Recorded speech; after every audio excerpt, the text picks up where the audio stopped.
खानदान के सबसे तो टॉप 3 चाटुकार हैं। उनमें से एक नाम है आलोक शर्मा का। राहुल गांधी को, सोनिया गांधी को या प्रियंका गांधी को कुछ कह दिया जाता है तो आलोक शर्मा बौखला जाता है। आलोक शर्मा की ऐसे कई सारी वीडियोस है जहां पे डिबेट छोड़ के वो भाग जाता है क्योंकि किसी ने राहुल गांधी को कुछ कह दिया हो। वैसे तो आलोक शर्मा की रोजी बेइज्जती होती है, खास करके सुधांशु जी बहुत अच्छे से करते हैं, लेकिन उससे पहले आपको याद होगा संबित पात्रा भी आलोक शर्मा की धज्जियां उड़ा देते थे। तो आज मैं ऐसी वीडियोस लाया हूँ जहाँ राहुल गांधी के चक्कर में आलोक शर्मा की अपनी ही बेइज्जती हो गई है। भारत पाकिस्तान का विषय हो, सवाल नहीं पूछेगा कोई। किसान आंदोलन हो, कोई सवाल नहीं पूछेगा। हाथरस का मामला हो तो बेटी पर राजनीति नहीं होगी। अगर वहां पर सैकड़ों लोग मर जाएंगे उसके ऊपर राजनीति नहीं होगी। तो मुझे लगता है कि मीडिया को और बीजेपी को एक लिस्ट निकाल देनी चाहिए कि विपक्ष इन पर राजनीति नहीं करेगा। और जिस मीडिया की आप बात कर रहे हैं आलोक जी उसी मीडिया के जरिए लोगों को ये खबरें पता चलती हैं। थोड़ा इतना तो ध्यान रखिए, इतना तो सम्मान रखिए मीडिया का। उसी मीडिया पर आप बैठ करके अपनी बात कहते हैं आलोक जी। 12 करोड़ आदमी एक ही दिन थे साहब, संभाल नहीं पाई सरकार संभाल नहीं पाई। ये बात समझनी चाहिए कि सरकार संभाल नहीं पाई। उन्होंने आमंत्रित किया लोगों को, 12 करोड़ आदमी पहुंच गए। और जब आप दिखाएंगे इतनी सुंदर स्थिति। नमस्कार दोस्तों, मैं हूं सुनील और आप देख रहे हैं क्विक रिएक्शंस में आप सबका एक बार फिर से स्वागत है। आज का वीडियो होगा आलोक शर्मा जो है कांग्रेस के स्पोक्स पर्सन रह चुके हैं। तो इनका व्यवहार थोड़ा अलग ही होता है लोगों के प्रति, अदर पार्टीज के प्रति। राहुल गांधी के खिलाफ थोड़ा भी कुछ नहीं सुन सकते और डिबेट से छोड़ के जाने में नंबर 1 है। चलिए यही है सिलसिला। वीडियो में देखते हैं ये कैसे कैसे भागते हैं और इनका कॉमेडी किस तरह से और इनका इज्जत का धज्जियां कैसे उड़ाए जा रहे हैं। चलिए देखते हैं वीडियो का आंकड़ा सुंदर दिया, जरा बता दीजिए मुझे। अनुराग जी से पूछिए 12 करोड़ रजिस्ट्रेशन हुए थे, क्या हुआ था, कहां से याद जाके देख के आएंगे तो होगा ना। घर बैठ के नहीं होगा। घर बैठ के आप टीवी पर बैठ के दवागिरी करेंगे तो नहीं होगा ना। घर बैठ के टीवी में दादागिरी तो नहीं है ना। मैं राहुल गांधी को सुनता हूं तो मुझे कोई इंटेलेक्चुअल स्टिमुलेशन नहीं होता कि मुझे हाई आता वाओ क्या सुना। भाई आधी बातें तो राहुल गांधी की गिबरिश होती है। वो एसपीजी प्रोटेक्शन में पले बड़े, महलों में पले बड़े, उनकी कोई गलती नहीं है। अब उनके लिए जो पॉवर्टी है, जो गरीबी है, जो भारत का समाज है, वो ट्यूशन की क्लास है। वो कि भाई ट्यूशन दे देगा कोई उनको, भाई ये भारत ऐसा होता है, भारत में गरीबी ऐसी है। उसके ट्यूटर कौन है? जयराम रमेश। वो ट्यूटर भी उसी टाइप के हैं, विदेशी टाइप के। जयराम रमेश, सैम पिट्रोडा, मतलब और उनके हमने बाहर मिनिमम कर लिए कि 54 मतलब 54 साल की उम्र में वो सड़क पे निकलते हैं तो अरे सड़क पे निकल गया आदमी, सड़क पे निकल गया। भारत जोड़ो 14वीं 15वीं लोकसभा होती थी अलग सत्र में, देखो 20% 30%। उसमें कितनी डिबेट, अगर नेशनल एवरेज है 60 का, वो डिबेट में 2। नेशनल एवरेज 300 क्वेश्चन का, उनके क्वेश्चन 0। प्राइवेट मेंबर बिल शायद उनको पता ही नहीं होता क्या वो क्या विंग कर रहे हैं, छप्पी मार रहे हैं, वो फाड़ रहे हैं। यही देखा। अब आते हैं उन्होंने गवर्नमेंट ने कुछ कराया, एजेंडा लेकर बैठ जाते हैं। उन्होंने गवर्नमेंट ने कुछ कराया क्या? नहीं, मैं देखिए तथ्य बता रहा हूं, आप इसमें ओपिनियन बनाइए, मैं तथ्य बता रहा हूं। बोल रहा है लग गया, चिढ़ लग गया इसको। आप कह रहे हो ट्विटर हो, फलाना ट्विटर हो, माने जी चुपचाप। मैं आपको तथ्य बता रहा हूं, बता दीजिए काम क्यों किया। तो आपको पता है कि वंशवाद से चलना है तो वंशवाद को ट्रेन तो करो। आपके पास कर्नाटका है, आपके पास तेलंगाना, आपके हिमाचल, उसमें कुछ ऐसा फिनोमिनल कर दीजिए ना। देखा है आपने कुछ कर्नाटका में वही गड्ढे हो रखे हैं, बैंगलोर की उन्होंने हालत खराब कर दी, हैदराबाद की उन्होंने हालत खराब कर दी है। ये 99 पे अटके तभी हम इसको बहुत अच्छी इलेक्टोरल परफॉर्मेंस करें। अब एक और बैरोमीटर है कॉन्स्टिट्यूंसी में उन्होंने कुछ कर लिया, हम कहते हैं स्टार कॉन्स्टिट्यूंसी। मुलायम सिंह यादव ने अपनी कॉन्स्टिट्यूंसी स्टार कॉन्स्टिट्यूंसी कर ली और चमका दी। अमेठी में उन्होंने क्या कर लिया, रायबरेली में क्या कर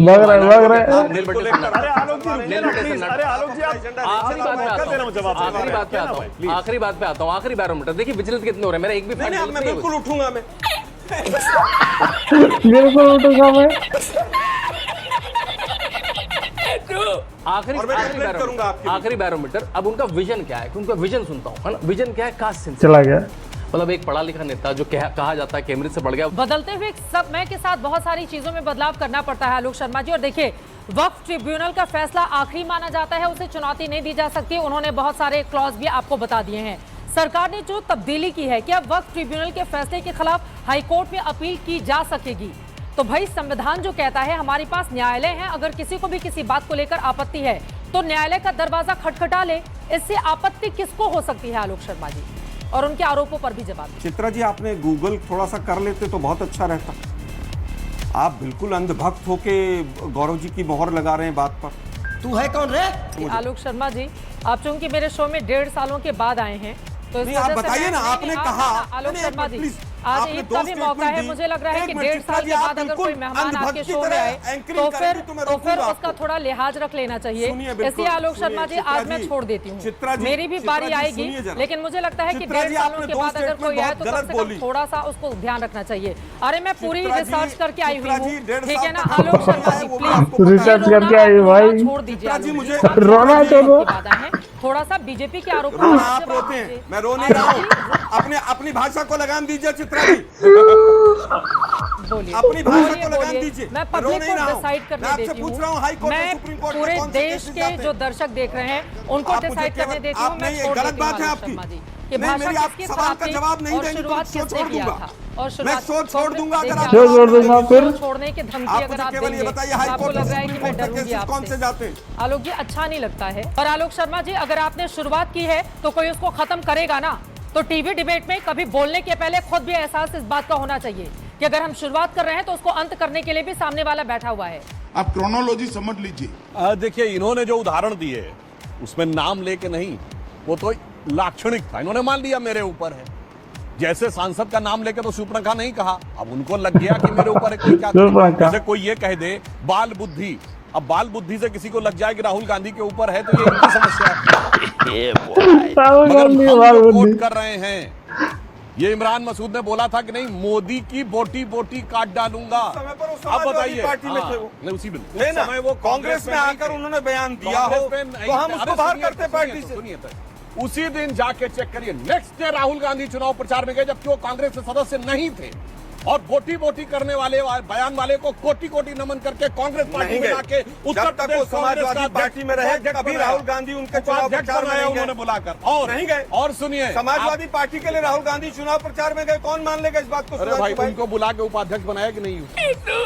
नहीं, उपाध्यक्ष कब बनाया गया वो बहुत समय के बाद, चुनाव के बाद। अभी आपकी और दूसरी बात, अरे भाई मैंने तो बोला, मैंने कहा बोटी बोटी। देखिए मुझे लगता है हर चीज को प्रोपेगेंडा कह देना। याद है जब योग दिवस के लिए भी मोदी जी संयुक्त राष्ट्र में गए थे तब भी कांग्रेस पार्टी कह रही थी योग दिवस एक सिंबोलिज्म है, एक प्रोपेगेंडा है। आप याद करिए पिछली बार योग दिवस के अवसर पर पूरा यूनाइटेड नेशन में एक बहुत बड़ा भारत के विषय में एक इंफॉर्मेशन, एक न्यूज छापा गया कि देखिए इंडिया का ऐसा तो नहीं है। आपको फोटो दिखाइए कल जिस प्रकार से अजीत सिंह को सोनिया गांधी जी ने धक्का देके बाहर निकाल दिया, इसका बदला तो उत्तर प्रदेश का जाट भी लेगा ना।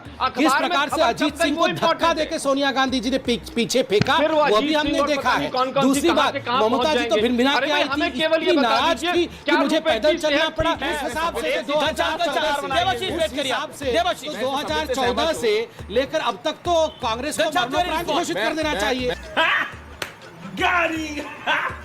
अब क्योंकि 44 सीट पे 400 से 44 सीट पे कांग्रेस आ गई, फिर तो उनका मुक्त घोषित कर देना चाहिए। मैं सम्मिलित से सहमत हूँ कि कर्नाटक में आज की डेट में सबसे फिट भारतीय जनता पार्टी है। इनके जो विधायक थे नेशनल एंथम चल रहा था। तो राहुल गांधी पप्पू की बेइज्जती तो बहुत होती रहती है। इनफैक्ट इनमें सबसे बड़ा हाथ खुद राहुल गांधी का ही है। राहुल गांधी की जो कॉमेडी वीडियोस होती है और फनी स्पीचेज होती है वो पूरे इंटरनेट पर वायरल हैं। लेकिन इतने चुनाव हरवाने के बावजूद भी राहुल गांधी की जो तरफदारी करने वाले लोग हैं, खास करके आलोक शर्मा और सुप्रिया सिन्हा, वो कभी बाज नहीं आते। आलोक तो ये था भाई आज का वीडियो। कैसा लगा आप सब लोग को? अच्छा लगा हो तो प्लीज लाइक शेयर और सब्सक्राइब कर दीजिए। धन्यवाद, मिलते हैं अगले वाले वीडियो पे। धन्यवाद, जय श्री राम।